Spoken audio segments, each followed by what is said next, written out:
La première étape, lorsqu'on veut soustraire des expressions algébriques, est de distribuer l'opération qui est collée sur les parenthèses. Deuxième sera de repérer les termes semblables. La dernière opération sera d'additionner ou soustraire les coefficients des termes semblables. Dans le premier exemple, vous voyez les parenthèses qui nous obligent à distribuer ce qui est devant la parenthèse sur tous les termes. Distribuer le moins avec le 7x va nous donner moins 7x. Distribuer le moins avec plus 4 va nous donner moins 4. Puisque ces deux termes ne sont pas semblables, la deuxième et troisième étape n'a pas lieu d'être. Dans l'exemple suivant, on a encore des parenthèses qui nous obligent à distribuer ce qui est devant à chacun des termes.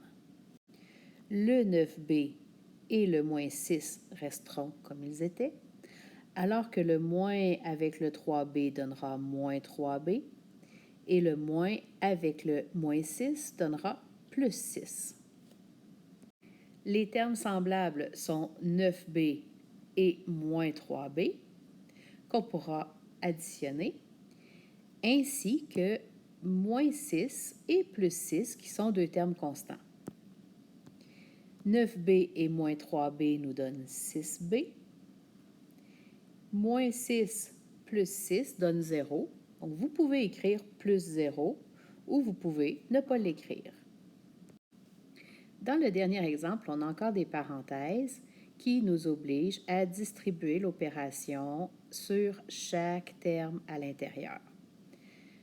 Le 8x reste comme il était, plus 2y aussi. Ensuite, lorsqu'on prend le moins avec 6x, on va avoir moins 6x. Le moins avec 3y, moins 3y. Le moins avec moins 5, plus 5. Les termes semblables. 8x est semblable à moins 6x. Plus 2y est semblable à moins 3y. Et finalement, notre plus 5 est le seul terme constant. Additionnons donc les coefficients pour obtenir 2x. Ici, moins 1y ou encore moins y. Et finalement, plus 5.